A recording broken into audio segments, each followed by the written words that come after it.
직업상담사를 준비하시는 여러분 안녕하십니까? 2019년 4회 기출문제풀이 고급 직업상담학 문제를 시작하도록 하겠습니다. 1번, 집단상담의 초기에서 상담사가 해결해야 할 역할로 가장 적합한 것은 무엇입니까? 초기 단계 집단상담이든 개인상담이든 무엇을 중요하게 한다? 분위기, 그 다음에 관계 형성, 이것을 이제 중요한 역할로 볼 수 있다. 1번, 저항을 건설적으로 다룰 수 있도록 지도한다. 저항은 초기 단계가 지나서 어디에서 나온다? 과도기 단계, 과도기적 단계. 그렇기 때문에 초기 단계에서 하는 내용은 아니겠죠. 2번, 집단 구성원들이 자기 방어 기제를 인식할 수 있도록 조력한다. 자기 방어 기제를 인식한다는 것은 무엇입니까? 자기 문제를 인식하는 것이고, 그것은 생산적인 작업이죠. 그래서 작업 단계. 3번, 응집력을 높이는 행동을 장려한다. 이것도 이제 역시 과도기적 단계. 이렇게 응집력이 높아져야 이렇게 작업 단계가 되는 것이죠. 4번, 집단 구성원들이 두려움과 기대를 표현하도록 북돋아서 신뢰감을 형성하는 것, 관계 형성하는 것이 중요하다고 그랬죠. 이것이 이제 맞는 내용이 되겠다. 그래서 4번이 정답이 되겠네요. 다음 문제 보겠습니다. 2번, 상담자가 상담 초기에 수행하는 활동과 가장 거리가 먼 것. 초기에 우리가 해야 될 거 과업을 한번 정리해보죠. 상담 초기 단계의 과업. 네, 명료하게 알기 좋게 4가지만 좀 보죠. 우리가 가장 중요하게 해야 되는 건 뭡니까? 관계 형성이죠. 관계 형성. 우리가 이제 라포라고 얘기하죠. 라포 관계를 형성하는 것이 이제 가장 중요하고요. 그 다음에 상담 구조화. 상담 구조화라는 것은 무엇입니까? 시간이라든지 비용이라든지 내담자 상담자 관계, 그 다음에 상담에 대한 상담에서 내담자 상담의 어떤 역할, 어떻게 해야 되는지, 시간은 어떤 정도로 하는 것인지, 그 다음에 상담에서 기대는 어느 정도, 그죠? 상담자가 모든 걸 다 해결해 주는 것이 아니다 라고 하는 정도의 어떤 가이드가 필요한 것이죠. 가이드. 그 다음에 내담자 문제를 이해해야 되겠죠. 그러니까 내담자가 왜 상담 받으려고 하는지, 상담을 통해서 어떤 것을 이룰 수 있는지, 그리고 어떤 문제 때문에 어떤 문제를 가지고 우리가 이제 그 상담에서 다뤄야 되는지, 이런 거를 이제 우리가 이해해야 되고, 상담에 대한 목표를 정해야 되겠죠. 이렇게 이제 크게 4가지 정도의 과업이 있다. 자, 1번 보시면 상담 목표 설정한다 맞는 내용이고요. 라포 맞는 내용이고, 심리상태 평가하고, 네, 맞는 내용이죠. 이 평가는 이제 내담자 문제 이해에 포함되는 것이다. 내담자의 문제 행동에 대한 대안을 찾아본다. 요거는 초기 이후에, 그죠? 중기에 해보는 것이죠. 중기. 그래서 2번 정답 4번이 되겠네요. 다음 문제 보겠습니다. 3번, 현실 치료에서 주장하는 욕구 중에서 신내에서 파생되는 것이 아닌 것은 이렇게 되어 있는데요. 현실 치료에서 얘기하는 기본 욕구가 있죠. 기본 욕구가 5가지가 있다. 네, 요거는 이제 우리 여러분들이 그죠? 여기다 쓸까요? 힘, 질자생 이렇게 되어 있죠. 그래서 소속과 사랑, 그죠? 힘의 욕구, 즐거움의 욕구, 자유의 욕구, 그 다음에 생존의 욕구 이렇게 되어 있는데요. 이 중에서 신내에서 파생되는 것이 무엇이냐? 신내 구내가 있다. 신내 구내를 우리가 구분할 때 이렇게 구분한다. 여기는 신내, 여기는 구내. 그래서 생존에 필요한 것은 구내이고 나머지는 신내다. 이렇게 이제 보시면 되겠고요. 그러면 여기에서 나머지, 그죠? 생존의 욕구 1번이 정답이 되는 것이죠. 다음 문제 보겠습니다. 4번 생애 진로 사정에 관한 설명으로 틀린 것은 네, 생애 진로 사정 그죠? 생애 진로 사정이라고 하는 것은 무엇입니까? 네, 요거는 구조화된 면접법이다. 어느 이론? 네, 아들러의 개인 심리학에 따른 이론이다. 그죠? 이 생애 진로 사정에는 진로 사정에는 무엇으로 구분되는가? 무엇으로 구분되는가? 크게 네 가지로 구분된다. 네, 진로 사정. 두 번째, 전형적인 하루. 세 번째가 강점과 장애. 네 번째가 요약. 이렇게 되어 있다. 생애 진로 사정의 내용입니다. 보기 내용 보시면 1번 내담자에 대한 기초적인 직업상담 정보를 얻는 질적인 평가 절차이다. 이렇게 되어 있죠. 네, 그래서 직업상담 정보를 얻는 질적 평가 절차. 그래서 인터뷰 방식이다. 이렇게 정리하시면 되겠고 맞는 내용이 되겠습니다. 2번 진로사정, 진로카드, 강점과 장애, 요약 이렇게 되어 있는데 카드는 네, 뭐 면접이라고 얘기할 수 없겠죠. 그래서 요거는 아니고 무엇입니까? 전형적인 하루가 맞다. 전형적인 하루 동안 어떻게 지냈는지를 통해 가지고 네, 그 사람의 어떤 성향들을 파악하는 것이죠. 3번 내담자의 가치관에 대한 이해와 이를 통한 일관적인 생활 방식에 관한 이해를 제공한다. 맞는 내용이 되겠죠. 그 다음에 4번 부분적으로 아들러 개인 심리학에 기반두고 있다. 여기까지 정리하시면 되겠죠. 그래서 4번의 정답은 2번이 되겠네요. 다음 문제 보겠습니다. 5번 크롬볼츠와 버글란드가 개발한 직업 문제 해결 상자를 활용하는 직업 상담 이론은 무엇입니까? 뭐 여기 직업 문제 해결 상자라고 이렇게 얘기가 되어 있습니다만 벌써 이제 크롬볼츠 하면 무엇입니까? 네, 행동주의죠. 행동주의다. 그래서 뭐 직업 문제 해결 상자가 뭐냐 이거를 이해하기 전에 벌써 이제 크롬볼츠 나오면 행동주의. 그래서 4번이 정답이다 이렇게 이해하시면 되는데요. 이게 이제 뭐냐? 그래서 진로 문제에 대한 어떤 정보를 제공하고 그 문제를 해결하기 위한 어떤 그 문제 해결 상자, 문제 어떤 그 은행 같은 것들을 만들어 놨다 이런 내용입니다. 그래서 5번의 정답 행동주의 직업 상담이 되겠고요. 직업 문제 해결 상자가 행동주의 직업 상담의 특수성을 갖는 어떤 기법이다 이렇게 이제 보시면 되겠죠. 그래서 직업 상담에 대한 직업 문제에 대한 어떤 정보를 제공하는데 굉장히 어떤 기여가 큰 이론이 이제 행동주의 직업 상담이다 이렇게 정리하실 수가 있겠습니다. 다음 문제 보겠습니다. 6번 상담자가 감정 반영 기법을 통해서 달성하기 위한 목표와 가장 거리가 먼 것은 무엇인가? 네. 반영 기법인데요. 이제 감정을 반영하는 기법이죠. 반영한다는 것은 무엇입니까? 내담자의 진술 중에서 네, 감정에 관련된 감정에 관한 의미 부여.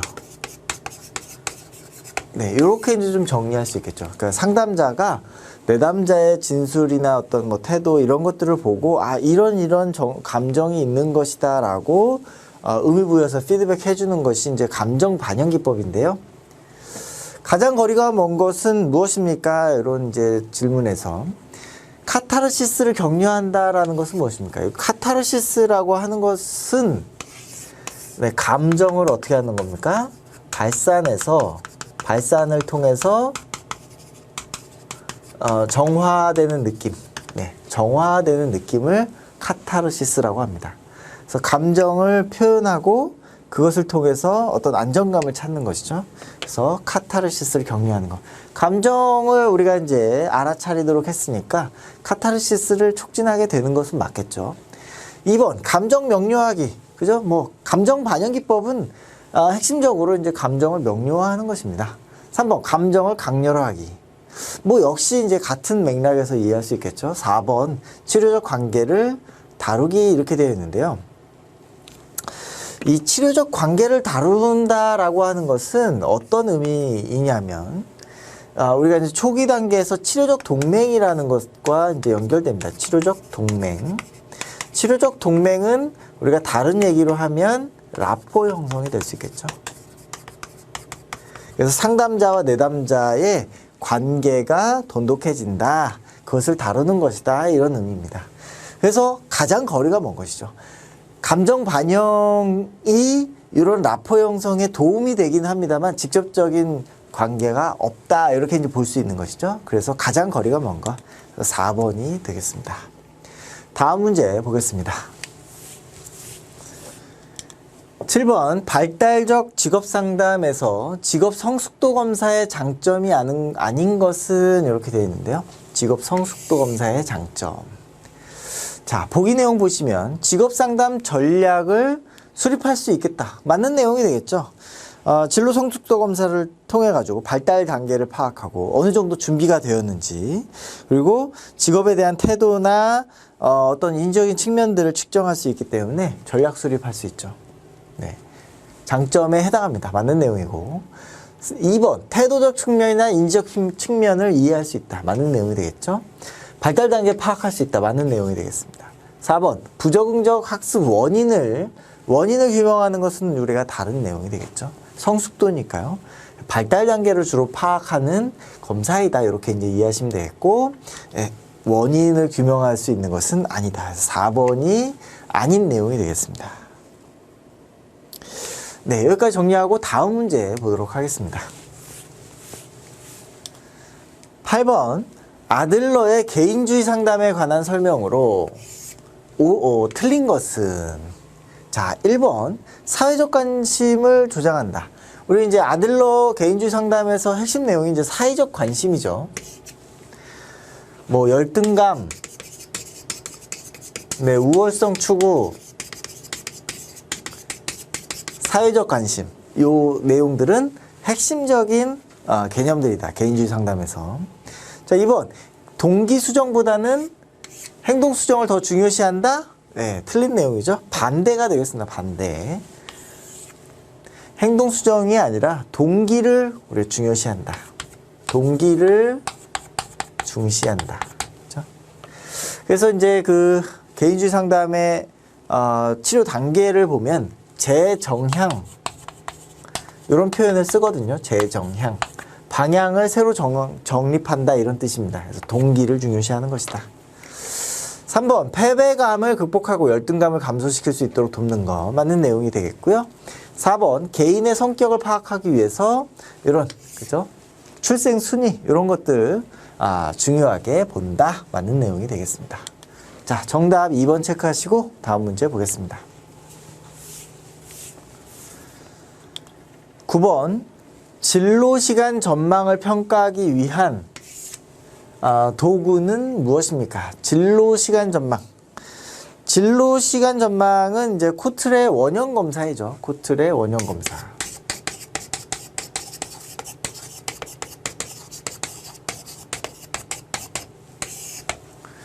그래서 진로시간 검사하면 이제 코틀의 원형 검사다. 이렇게 이제 직관적으로 바로 연결해가지고 기억을 하시면 되겠고요. 여기에 이제 직업 카드 분류는 이제 그 직업을 뭐 예를 들어서 이제 분류를 해서 선호 또는 선호하지 않음, 그 다음에 잘 모르겠음, 이렇게 이제 분류를 해가지고 그 내용들을 이제 질문하면서 어떤 직업군에 선호를 하는지 안 하는지를 우리가 판단하는 그러한 분류법이고, 여기 이제 MBTI는 뭐 여러분들 많이 알고 계십니다. 그래서 요거는 이제 성격 유형 검사가 되겠죠.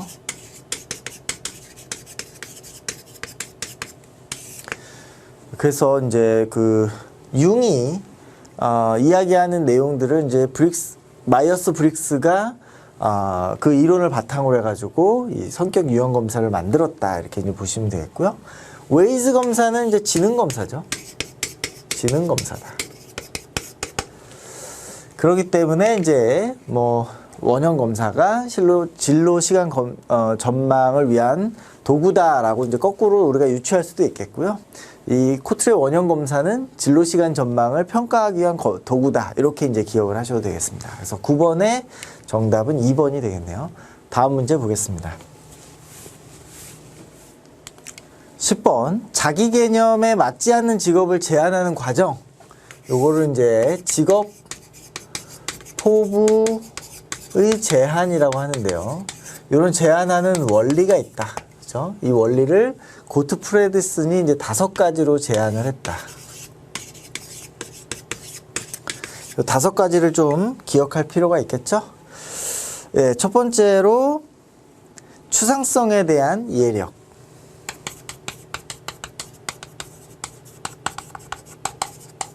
이해력이 증가했다. 추상성에 대한 이해력이 증가했다. 그래서 이런 어렸을 때는 이제 직관적으로 사고하다가 점점 이제 성장하면서 어떻게 합니까?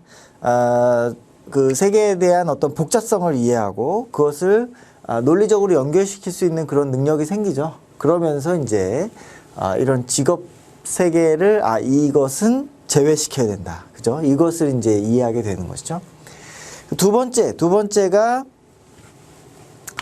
자아와 직업적 포부의 상호작용. 자아 개념하고 직업적 포부가 이제 서로 성장하면서 그 상호작용적인 발달을 통해 가지고 이것은 제한하겠다. 그러니까 제거하는 것이죠. 이건 아니야. 이 직업은 내가 할 게 아니야. 이렇게 이제 판단하는 것이죠. 세 번째로 변별과 통합. 통합의 중복. 처음에는 이제 간단하게 이해하다가 나중에는 뭐 사회에 대한 이해들이 높아지면서 복잡한 요소들을 통해서 이제 변별을 하는 것이죠. 그래서 우리가 이제 그런 것들을 통해서 뭐 제거를 하게 되는 것입니다. 네 번째는 점진적이고 불가역적으로 제거를 하게 되는 것이죠. 이거는 이제 내가 아니야. 성장하면서 이거는 이 직업은 내가 좀 싫어해. 그러면서 이제 이거는 안 하겠어라고 제거하면 불가역적이 된다는 겁니다. 다시 이제 거꾸로 돌아가서 제거했던 직업들은 다시 이제 고려하지 않는다. 이런 의미가 되겠죠. 그 다음에 당연하게 잊어버리는 것. 어떤 정보들이 없거나 누락이 돼가지고 그 직업에 대해서는 생각하지 않는 그런 경우들이 있는 거죠. 그래서 이러한 5가지 정도가 된다. 그러면 여기에 이제 포함되지 않는 것은 무엇인가? 그래서 바로 형평성에 따른 조화는 포함되지 않죠. 여기 이제 분화와 통합은 변별과 통합, 분화나 이제 변별이 같은 의미로 이제 보시면 되겠고요. 점진적인 제거. 그죠? 불가역적인 제거. 이렇게 이제 보시면 되겠습니다. 그래서 5가지 내용들 여기까지 정리하시고 다음 문제 보겠습니다. 11번. 다음 중 진로 의사결정 모델에 해당하지 않는 것은 무엇입니까? 라고 이렇게 질문을 하고 있는데 보기 내용 보시면 1번. 쯔베르스키의 배제 모델이죠. 이 배제 모델이라고 하는 것은 배제하는 모델이죠. 의사결정을 할 때 무엇을 배제합니까? 불확실성을 어떻게 합니까? 배제하는 방식으로 의사결정한다. 이런 의미가 되겠습니다. 2번. 브룸의 기대 모델인데요. 기대가 있고 이것을 이룰 만한 유인가가 있을 때 의사결정을 하게 된다. 선택을 하게 된다. 이런 내용이죠. 3번. 자니스와 만의 협상 모델 이렇게 되어 있는데 협상 모델이 아니라 이제 갈등 모델이죠. 갈등. 그래서 우리가 의사결정하는 것은 갈등 상황에 빠지는 것이다. 이런 얘기입니다. 그래서 그 갈등을 이제 해결하기 위해서 대차 대조표 같은 것들을 확인해 가지고 대안을 고려해 가지고 문제를 처리하는 것이죠. 최선의 상황들을 선택하게 되는 것이다, 이렇게 보는 것이고요. 미첼의 선택 모델이라고 하는 게 있는데, 이 선택 모델은 그죠? 어떤 의사결정이라고 하는 것은 대안을 선택하는데 대안에 대한 선호가 있을 때 의사결정이 되는 것이다, 이렇게 이제 이해를 하고 있는 겁니다. 그래서 정답은 3번이 되는 것이죠. 다음 문제 보겠습니다.